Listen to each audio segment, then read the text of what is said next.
Hey guys, got a big announcement that we want to add in. Later in the podcast, I'm going to talk about NRB and us doing a live audience recording there of the podcast. It's going to be in Dallas.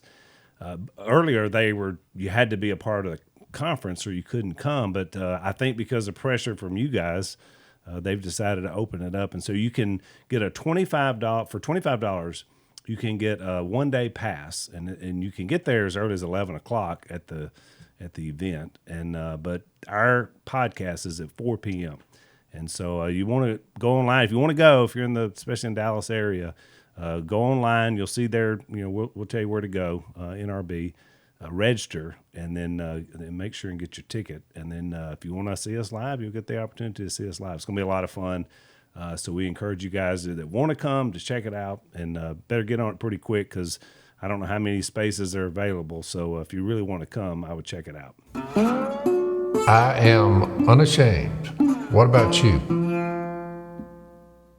So we're welcoming our East Coast cousin, the business mind of our little operation, one Zac Dasher, back into the lair. It's been a little while since you've been down here. It has been. Yeah, you've been doing all your running around and hobnobbing at the Sonic. And how far is Eustace, the mountain man, from you? He's in the same mountain range you're in. What's his name? Eustace. Is he famous? Eustanc. He's a famous mountain man. Well, he's a mountain man. Lives off the land in North Carolina, and he's in that mountain range. How do you know about How do you know him? It's right after Matt Dillon that comes on. Mountain Men. Okay. He's expanding his TV. He cuts logs and lives. Wait, that's you talking about it's a reality show? Yeah. Okay, yeah. Warm Look at Springs. that, watching reality Warm show. Springs filmed it the same ones that filmed us. Yeah. We work with him on working with him on another project. I just wanted to know if you had heard of him or I something. think we can talk about that. Can we talk about that? I don't know. I have well, somebody So sent me. you're here. Well, usually when we think of something, we have to start recording and say, can we talk about that? I don't know. Where's Zach? Somebody text me. We're gonna film a show Yeah. because this is audience driven. This is Unashamed It came Nation. because of Unashamed Nation. They started here. They rose up They did. and they said, let's make a show about unearthing things that have been lost. So me and Jep and my good friend Mr. Murray, we're fixed to do this. It's going to happen. We're in, I guess you'd call it pre-production now. Yeah, we've assembled the team. We've got the team. We got the band back together, Yep. and I feel pretty good about it. Yeah. It's going to be So good. Zach's our mastermind, but that's what Zach's role is to, do stuff like that because he's smarter than all the rest of us. Secrets of the earth, things that have been buried. Oh, that's pretty good, Phil. What Secrets about of the- Secrets of the Earth? Ooh. There you go. That's it. I'm just saying. Phil, I think you might have done it right here Secrets today. of the I wanna Earth. write that Secrets of the down. Earth. Write it down. Simply right put, now. I'm here to help.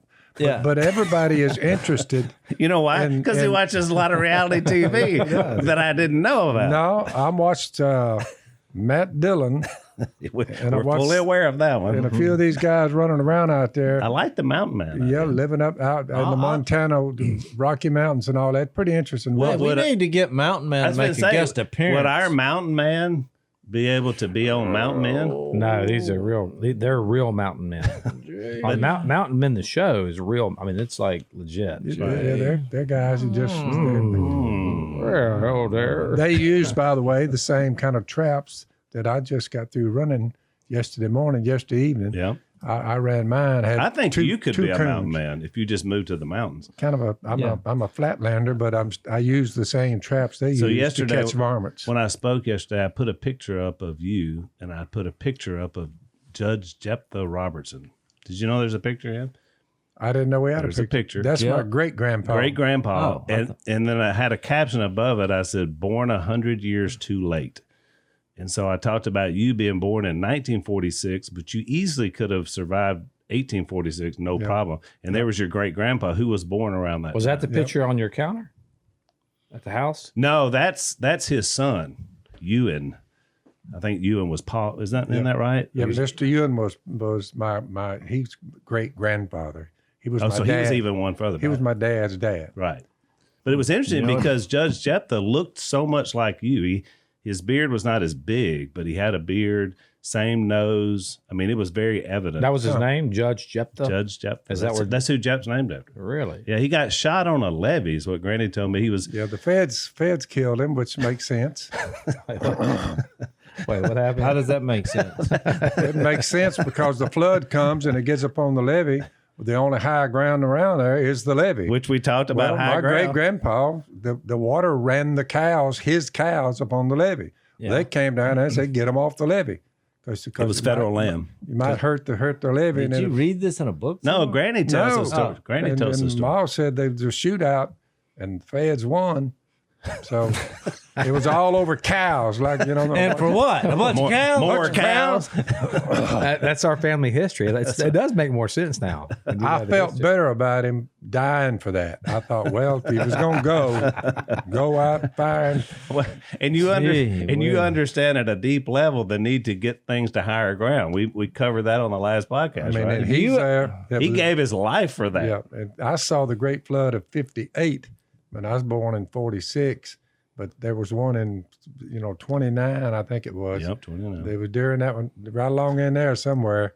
It's when, because I mean, these rivers, they, from where we are right here, back up behind us, it would have been halfway up that hill to Vicksburg, Mississippi. Wow, the whole plane. The whole thing, you'd go by boat from right here to Vicksburg. Yeah. Well, after hearing the secrets of our life, I'm really proud of the grace of God and the power of God that we're still here after hearing that. That's exactly right. We've come a long way. Gee whiz. Survive shootouts. So he just said, "Hey, I'm just." I mean, you're write it finding down. stuff that came off of Union soldiers. Well, Yeah. some of that stuff you're finding, you say, oh, the Union had these. Yeah, I've just found The a northern what they troops. call a breastplate, and that they would use as a target. I don't know whether they came through after the war to make sure, trying to calm things down, and they called in the Union forces. I don't know that. I could ask old Sandy about it. He's the professor where we meet at the university. He's a historian, and he leans Southern, deep Southern.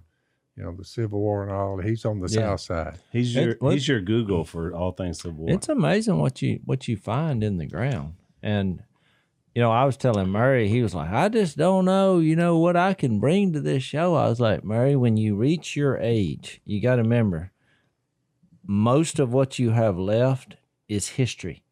That's right. Because you're all in on the resurrection. I was like, but we need a history expert.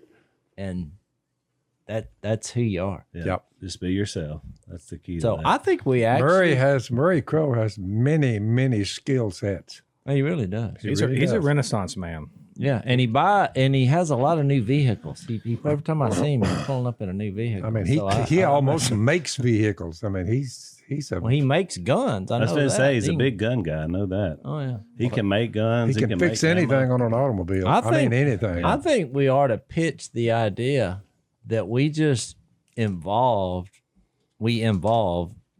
Unashamed Nation in the show. I totally agree. I think we should just say, look, we should have a hotline that says, call us. Kind of like Ghostbusters, Yeah, but now we're yeah. Secret Busters. Good. I like this name. We have a get together after this podcast, and I'm gonna submit that as the title. And this idea about involving Unashamed Nation. So we have a hotline. We'll get like Cy to answer the phone. I don't want to scare you, Jace. I don't want to scare you. But last night, Oh no. you You had a dream? I had a dream. Oh, here we And go. the I had no idea. Here we The go. dream was you showed up. We found the old fence down there where Wendell said there was an old house place. I remember it. Yeah. I know about where it is. We went back down there to that place, got in there, and as it turns out, Jace with his metal detector found gold. Are you kidding me? And a lot of it. Will you I mean, be- the big bricks, the bricks like this. Will you be a guest? Because now we have to do it. I'm not lying. I had a dream about it last Will night. you make a guest appearance on this show? All you have to do is just stand there and point. I'll just walk by. Okay, we'll do that. I'm gonna make that happen. Can we? Yeah, that is an episode. He had a dream. We go to wherever he dreamed about it. Well, because I had. Yeah, know now, where wait the- a minute. Wait a minute. Let me be the voice of reason here. He also has dreams about monkeys that attack him. He has true. dreams about That's people true. that he has to fight. So I don't know that we can rely. But Al, I you don't gotta know that this is reliable look, metal information. detecting is about the hunt. The reason I'm involved in it, it's Yep. about the hunt. I mean, sometimes I go hunting and guess what? I watch the sunrise and set. Yeah. And it didn't happen. The plan. So You're okay if it's a strikeout. you got to swing. win 'em You all. got to swing to be in the game. Most of them will be a strikeout, right? I mean, Sadly, you may find the little sadly, stuff, but sadly, yes. However, but when you do have a day like we had the other day, I found a gold button, not a military thing, but just a gold button from the 1820s. Just that was a Phil, right? He gives sound effects. I dig it up. And look, as soon as I uncovered it, I was like, "That's a gold button." I mean, you could just see it. It's been in the ground 200 years and shine like new money. So now we'll have to I found pursue a this. rock right there between an Indian mound, an old Indian mound. I know they camped out there because the mussel shells are up on the riverbank.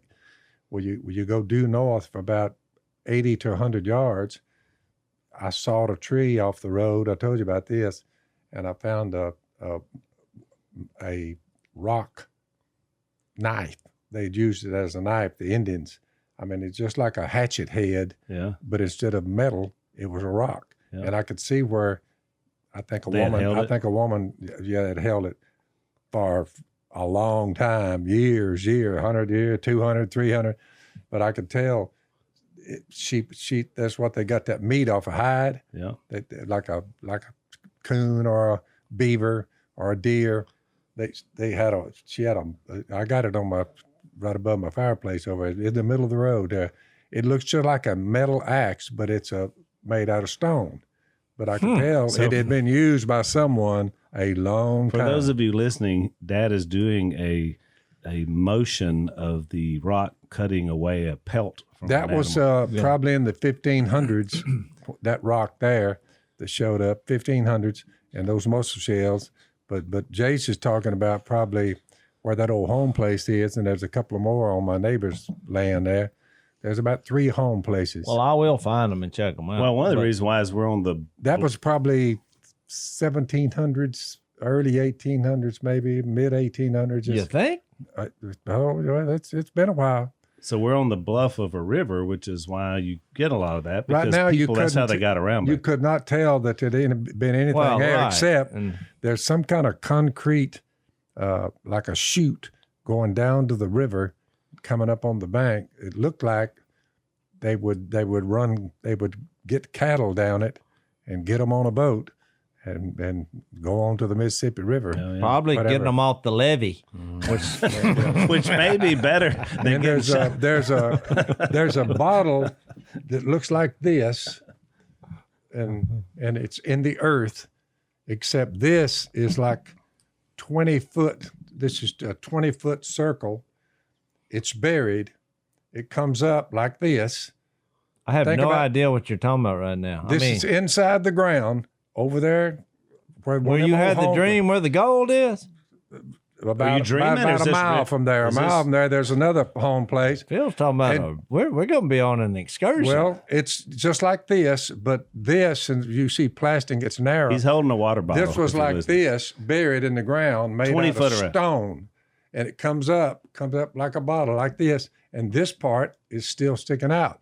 There's about 2 foot of it sticking out, about this tall. well, I'm going to have to Well, go you look find down it. in there and it's dark. It's like a big jar, but you could take a ladder, put it in there.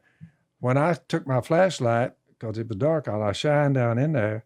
It had a dirt floor, but I don't know whether it was silt, might have been, but it was made out of almost like not like concrete, like what do you call that Clay, stuff? like pottery clay. Yeah, pottery. It's just like a pottery. Well, I shined the light down there, and there were a lot of bones. Oh my God! And I was sitting. Oh, boy. I mean, this has turned into a mini series. This is a whole season. But from what I could tell, do you remember from where what I this could is? tell, they were all animal bones. But it occurred to me, if I had stepped over in there, Your bones would be there. there's no way to get out of there unless you had a ladder reaching and it's up. I mean, you would have. When did you discover this? Back when we first moved here, I roamed. We're talking about 40 years ago. I covered every square inch of all this. How over far is it from right Hang here? on, Jason. From right here, I can have you standing beside it in 15 to 20 minutes. Let's take a break. So the question comes up quite a bit on our podcast because of one of our sponsors is, can thieves really steal your home's title? Because we talk a lot about home title lock on Yes. here. Here's why. Because every house is built by someone. Hebrews 3:4. But that just means if you build it, they will steal it. It's a good point. So we have an actual thief that's been caught who has stolen over 150 homes and was sentenced to 25 years in prison, which is why you need home title lock. So hear what he has to say. Nobody thinks that I can take their house and borrow against the house. Oh, no, I have title insurance for that. No, it's in my name, or he would have to get some special document. They would call me. Nobody's calling you. After I've stolen the title, borrowed against it, or sold the property, or done whatever I've done with it, it's 60 to 90 days to even figure out that they're the victim of this crime. By that point, you start getting foreclosure notices, and you realize you've got 4 mortgages on your house. Not only that, you don't even own your home anymore. It's not even in your name. So now that we've heard that, go to HometitleLock.com. You register your address to make sure that you're not already a victim. You enter radio and you get 30 days of free protection. So that's HometitleLock.com. Register your address, get 30 days of free protection. Radio at HometitleLock.com. So Dad should be the show producer. Yeah, I Phil. realized that we went to the wrong people. I've been dealing with these people for a year about ideas, and in 10 minutes, all your ideas are better. We have a dream. There's gold. We have some weird... Let me put it to you this way, Jace. pottery. If I ever disappear and you don't know what happened to me, You're in that hole. you find that hole over there, you look down in there, I will have some kind of ladder going down in there, and I'm hiding, but it is a good place to hide. If the What happened to Phil said, I got to find that old jug over there that's if the buried. feds ever get after his cows, he's going to the hole. in the hole. boys. Phil running down the left. No, now I've already given the secret away, and they know now they're somewhere over there. Now they're gonna find They'll you. get in a long line with dogs, and they'll track me to it. So you think a skirmish broke out? They had built this jar to hide in? Possibly? You could comfortably sleep 15 people inside it. So I'm carrying Miss Kay with me, if she's still around, and y'all and your grandchildren, but that's about it. Well, my wife ain't going in that hole. I'm gonna tell you what, Al ain't either. I'm gonna Zach's take my cousin, chance. we'll work him in.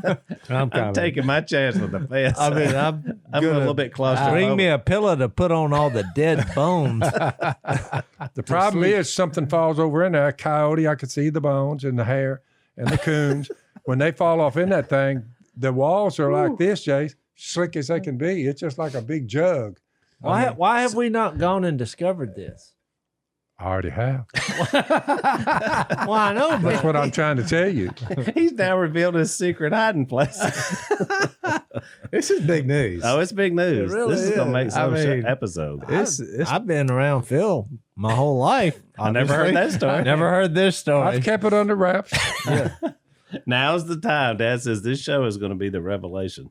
So we need to just go look for this, and whatever happens. But let's not. happens. We can't go out there until we got to have a crew, a camera crew. Well, obviously, And I yes. would bet you. and an ER. Look, here's what I know. I know that humans made it, that thing. Yeah. And I know that they put it in the ground there. I don't know whether they dug a gigantic hole and got down in there and built this thing and then covered it back up. Could have been aliens. I mean, because it's it's just there. So somebody put it there.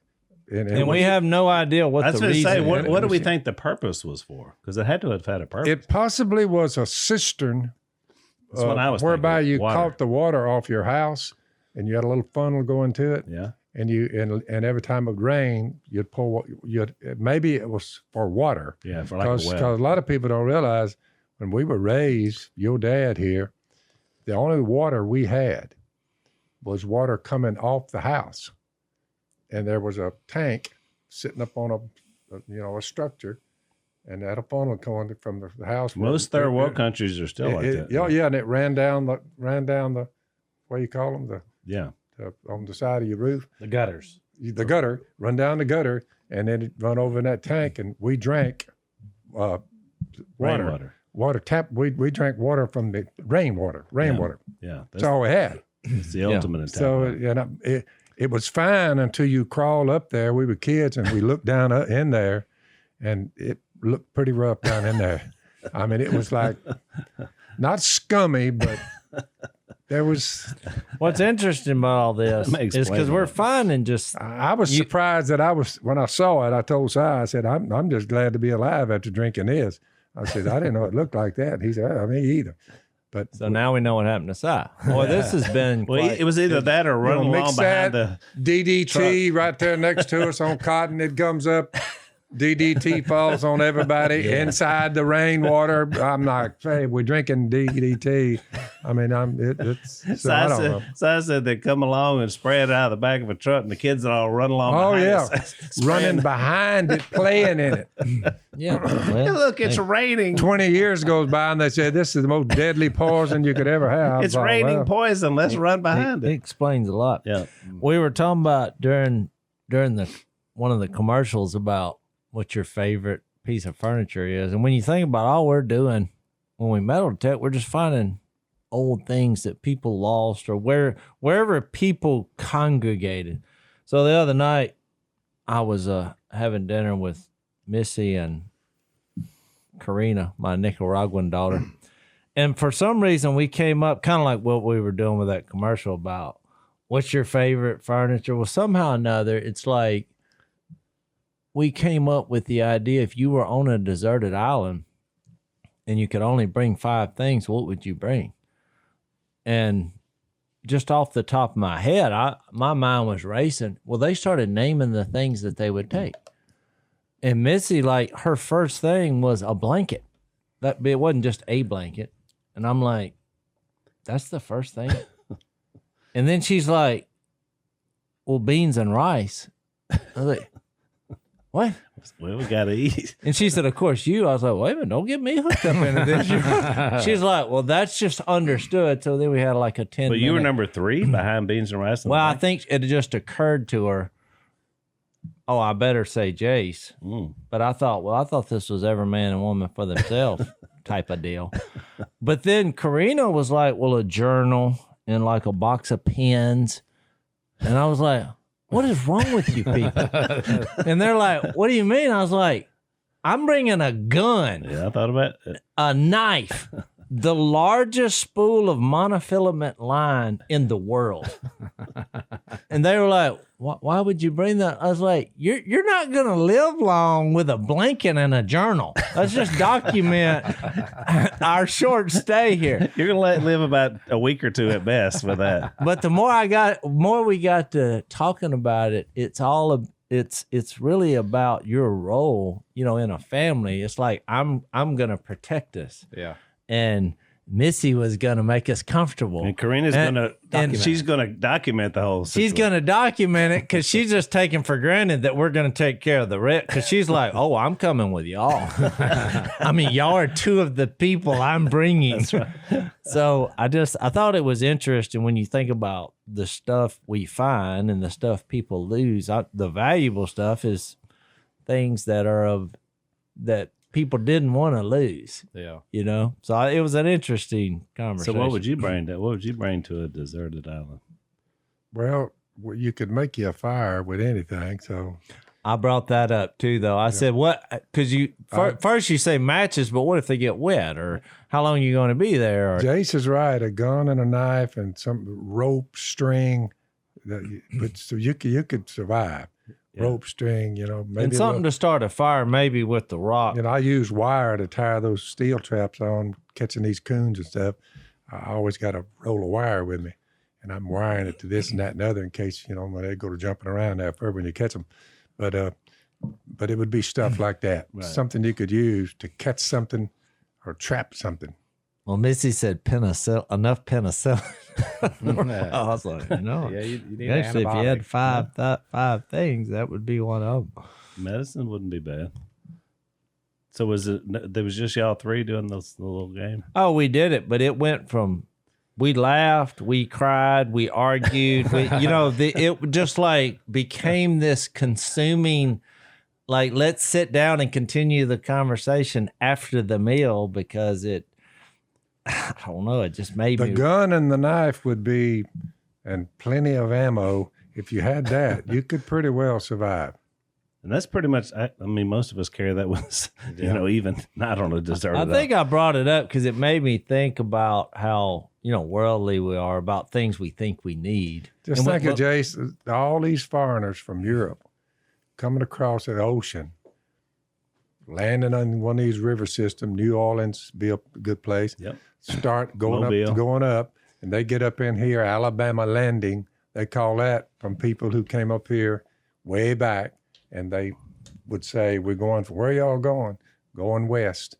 And they'd land up here on the Washita River. They'd have them a wagon. Somebody was having supplies, but they would just take off across that thing headed west.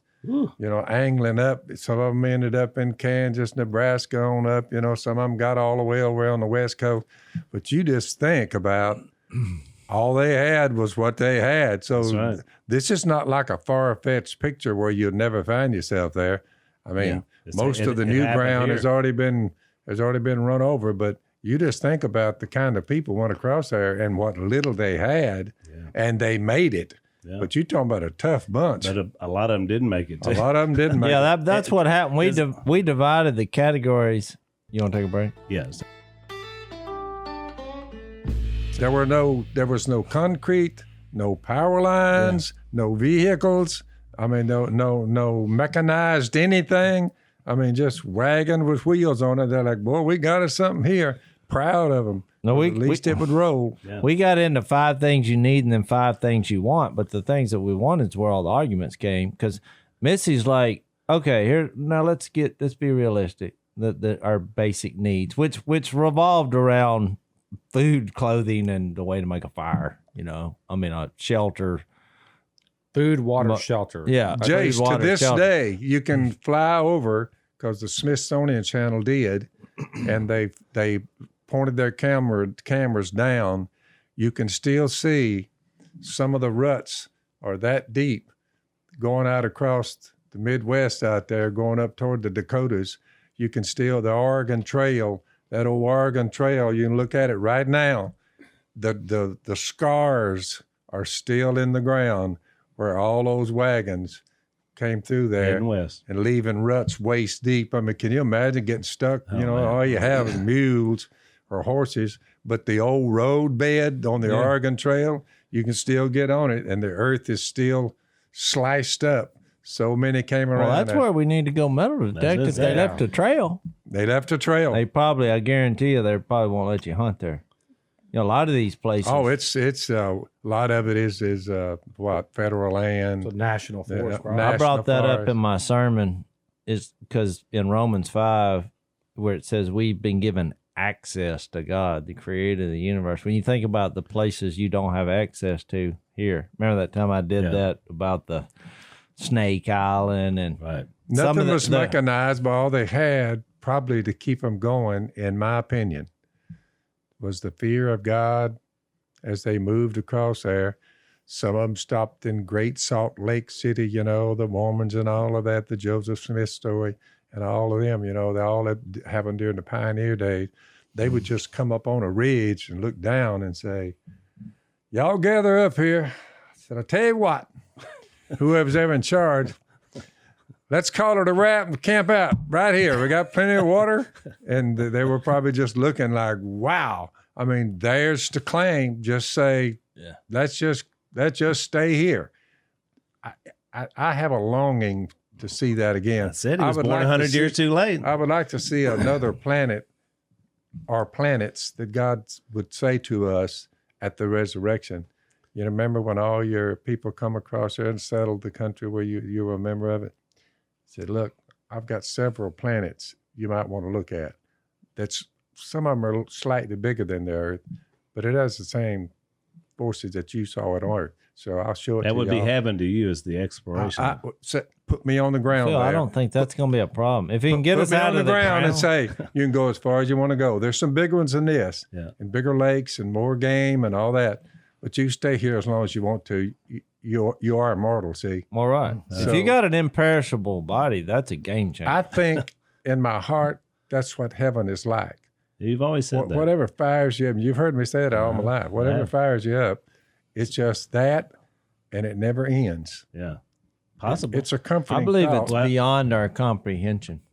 It is. So the Could be, Bible could not. attempts to, like the book of Revelation, give you a picture of, but it uses the only things we know, which are gold and silver. You know, a place without ducks is downright scary.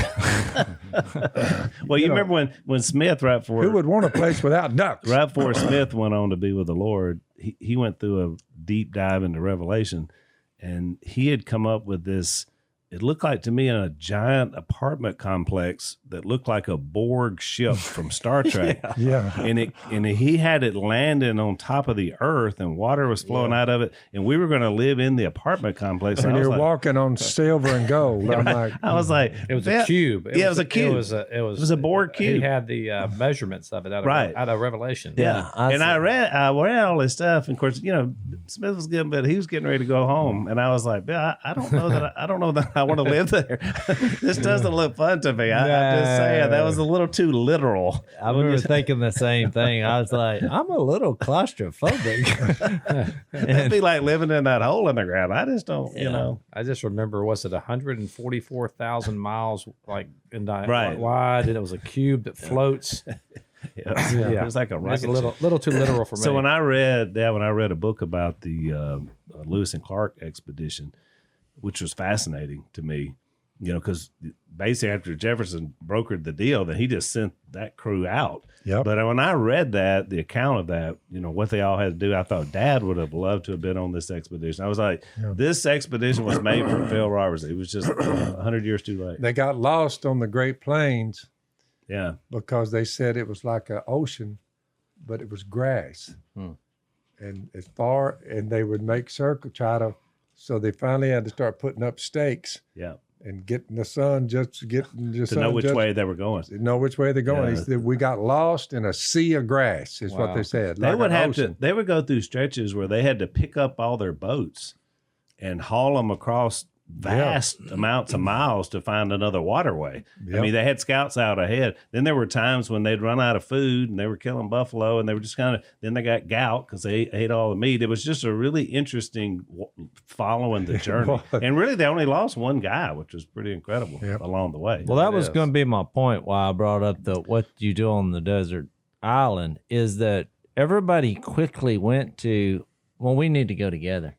And I think when you think about Ephesians 3:20, where it says God can do immeasurably more than all we can ask or imagine. I mean, when you kind of analyze that, he can do immeasurably. You can't measure how much more he can do than you can imagine. That's like something to the 100th power times something to the 1,000th power. Mm-hmm. That's why I say if you're together, and it comes back down to relationships, which is why we focus on that so much, because we get that from God. There's a reason he said, love me with all your heart, soul, mind, and strength, and love your neighbor as yourself, because wherever we're at is really insignificant, or what's it going to be like as long as you're together. That's right. And need that community. Let's take another break. So, Zach, I want you to tell, since you're here, your and Jill's life has changed dramatically in the last few months.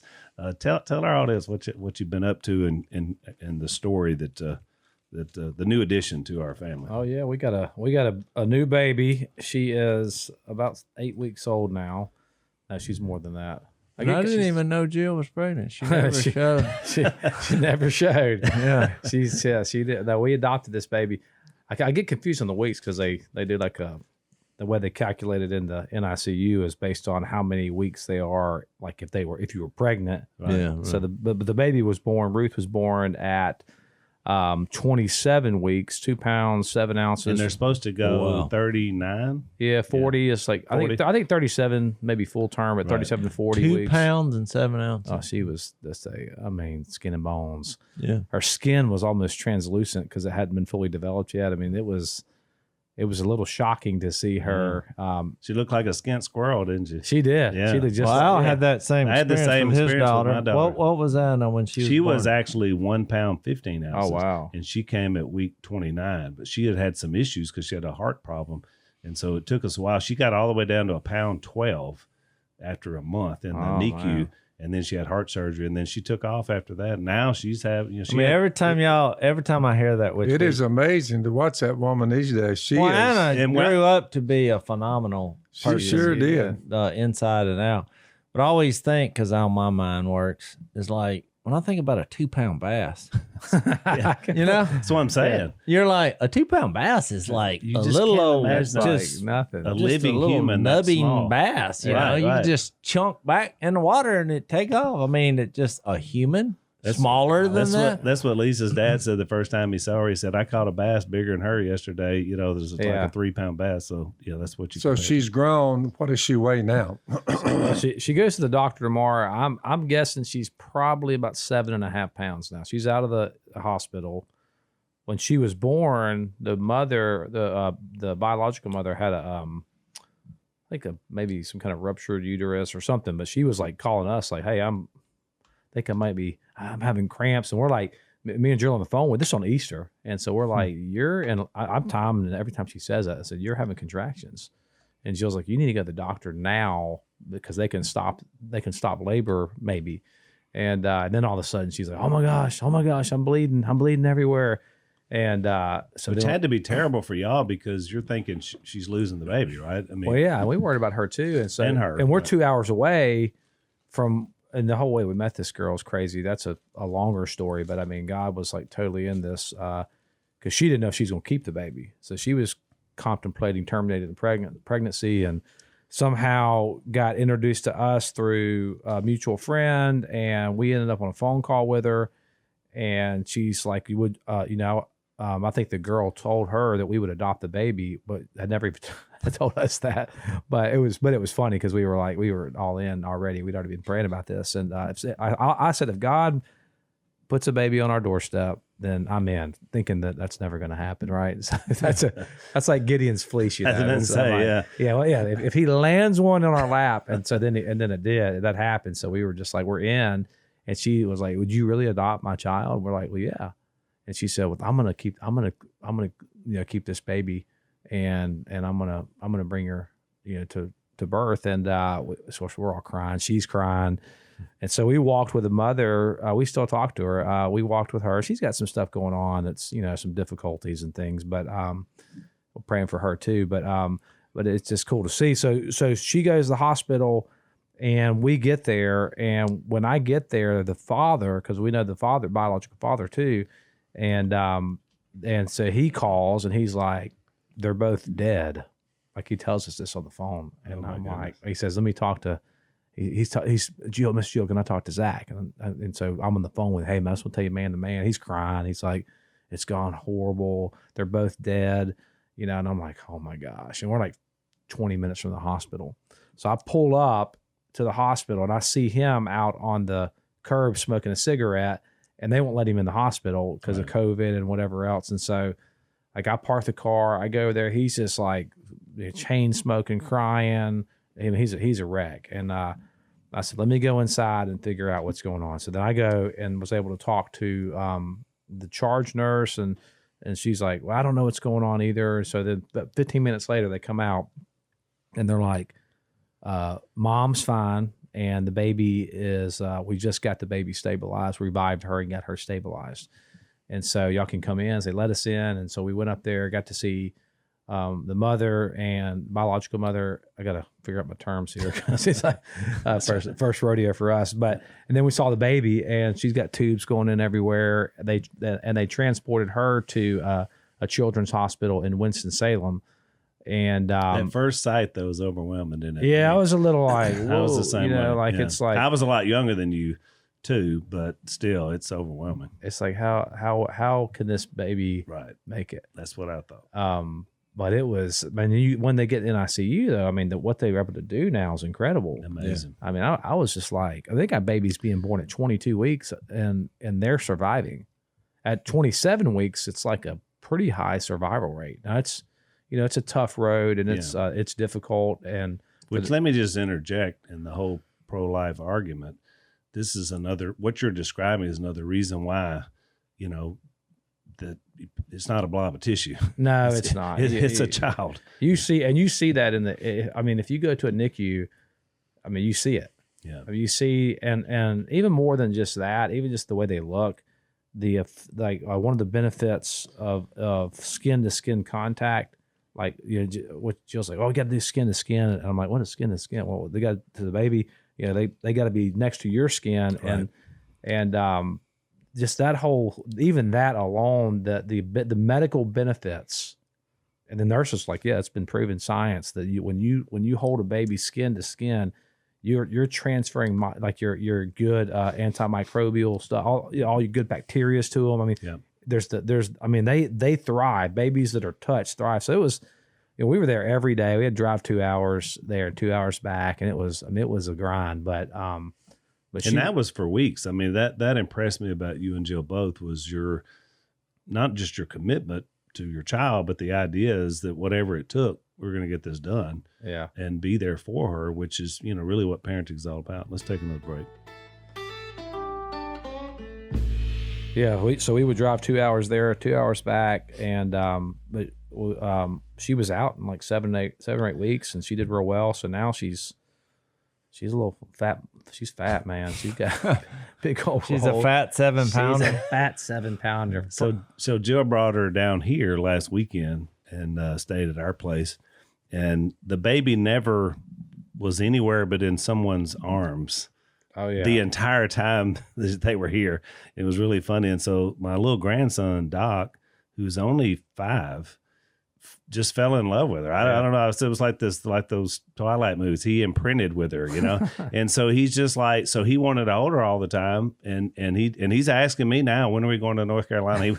He can't wait to see her again. So they call her Ruth, called her baby Ruth is there's kind of what we've been calling her, which is already kind of her nickname, I guess. Yeah, it's kind of cool. I mean, I think the neatest part about it though, is that we're, it'd be a lot cleaner maybe if it was like a closed adoption, and I understand it would be cleaner, but one of the things I love about it is that we do have a relationship with her biological mother and father that I really think one day are going to turn their life around. Yeah. And I hope they do. I'd love for when she's grown to be able to go meet her biological parents who have turned it around, are living for Jesus, has cleaned their life. I mean, to me, that's like the kingdom.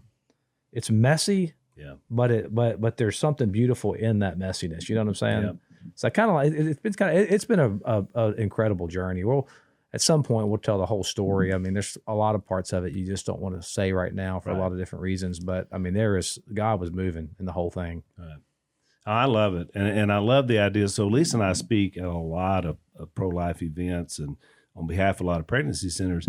And one of the things that I always tell every audience I speak to in this kind of area is that, if we're really going to be upfront and really talk about abortion, how bad it is, and we want to save babies, then you're going to have, since there's millions that have been aborted, you're going to have a lot of believers that are willing to do just what you and Jill did. I mean, in other words, somewhere on the bottom end of this whole situation, you got to have people willing to say, okay, we'll take a baby. And, so I encourage people, look, if God's been putting that on your heart, follow through, because you're going to help save children on that part of it. So you can't have a pro-life movement without a pro-adoption movement as well. I Oh, mean, they have 100%. to go together. So in our family, obviously, has been a lot. Jace and Willie both have adopted ones that are already grown, but that works too, because they needed that structure and that ability. Basically, because Karina basically is an orphan, right?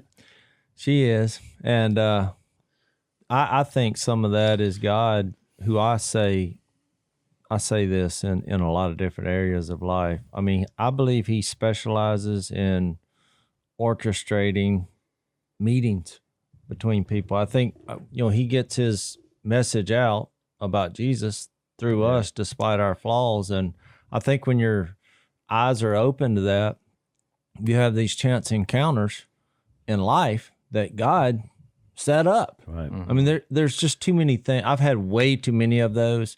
Well, one of them I was wrong about with, Karina was that we get a call in the middle of the night, which is always, it gets my attention more like, kind of like Phil having that dream about the gold. I'm like, wait a minute here. There could be something to this. Chase is still thinking about that gold. But they're like, my wife, to her credit, she gets a call from our church in the middle of the night saying, there's a girl, an orphan girl, stranded in Costa Rica trying to get back to Nicaragua, but there's a civil war that has broken out.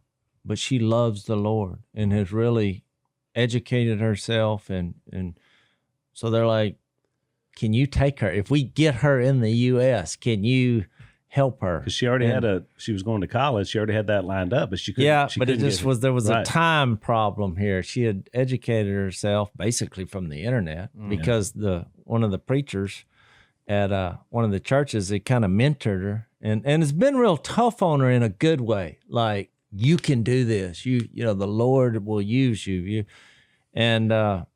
So, me, I was proud of my wife for saying yes. But in my mind, I'm thinking, I mean, look, we're not going to just help some freeloader. I mean, you always tend to think, because you don't know. I met that girl about 5 minutes into that. I thought, this girl's an inspiration. You just can't fake. She's one of the sweetest, most kind and gentle people I've ever met in my life. I think that's true. a good point. I think a lot of times when you step into things like this, that you hear I've heard other people's stories, and I've not felt as virtuous as them. I've had like the same, yours was free later. Mine was, I was thinking a couple of things. I thought, one, when we got to the hospital and that we revived the baby, then I'm like, oh boy, what have I got into? Well, I mean, that's the first thing that popped in my head. But then I was like, you know what? I was like, God, if you call me, if this is what we're doing, then this is what we're doing.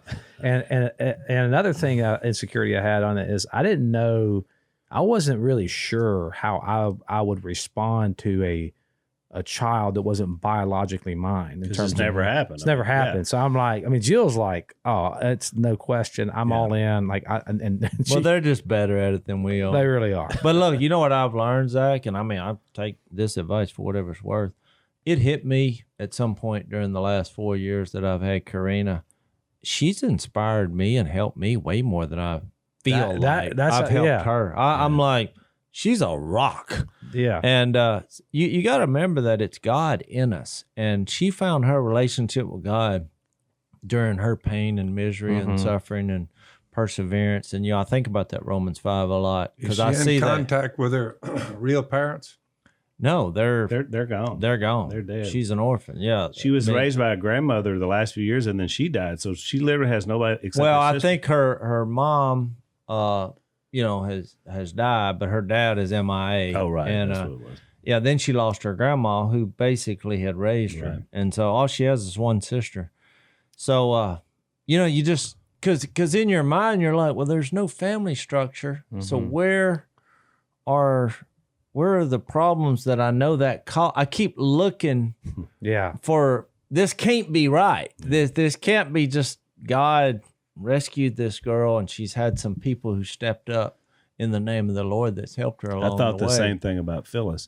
When Phyllis, the more I've gotten to know her and the more we talk about her growing up the way she did, I realized that the favor of God, the hand of God, protected her No all doubt of her about it. childhood. No doubt So about it. that not a lot of bad things didn't happen to her, that one day we would connect. And it was really interesting. So we've had that experience as a family in several different ways, but it was the same with her. I mean, it was just like when we knew, we knew. I mean, Zach, you were the first one that reached out. It was like, Jack said, I think this is the real deal. And at this point, we haven't even told Dad and Mom about anything. Yeah. And I had the same experience. So it is right. I mean, you have to look for God opening those doors of opportunity, but you do have to be willing to walk through. But he does provide you with all the things you're afraid of. Like I was afraid of. I'm very. I appreciate this. I'm infatuated with this baby, and I'm definitely as connected with Ruth as my daughter as I was with any of my other kids, which to me is like a supernatural spiritual thing that I can't quite explain. Yeah. But it is a picture of the gospel too. We call her the chosen one at the house. I love Yeah. You're the chosen But you one. think about, I mean, Father's Day, I think is next week. Or Yeah. by the time this releases, it'll probably be a couple of days after. But I mean, he does that to all of us. He adopts us. I mean, he created us and then he adopts us. So he goes through that process, which I love think, that that's mentioned, like in Ephesians and others, that phrase, we're adopted in, because the idea that our sin had separated us, Yeah. but it's like, you're chosen. We want you to, God says, I want you. Yeah. Well, it really that's my helps you in your relationship with God once you experience That's right. this, That's because right. you see it is different. It's hard to explain, and people who don't do it, you don't know what you don't know. Yeah. But all these things, even with Karina that I've seen, I have thought hundreds of times about, this is the way God views me, which is awesome. That's just nice every time our family gets together. Now it looks like a League of Nations, Yeah. because Yeah.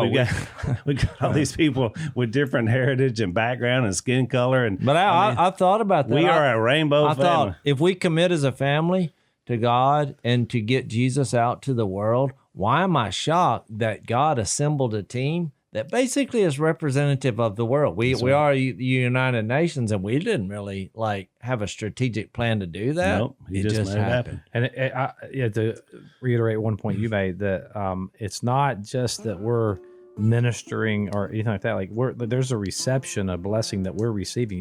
You mentioned it. I mean, I'm the one getting the blessing here. Like I can't imagine even we're in this 3 months now, 2 months. I'm like, I can imagine my life without Baby Ruth in it. But yeah, Baby Ruth, we got a picture of her with a candy bar. Yeah, because the candy bar is about as long as she was. We everybody got the Baby Ruth candy bar at the king size, and that's about how long she was. love Well, it. now that I'm 4 years this side of that, but if I'm ever in a situation where I need to get Jesus out in Spanish, I'm like, I have just the weapon. Say hello to my friend Karina.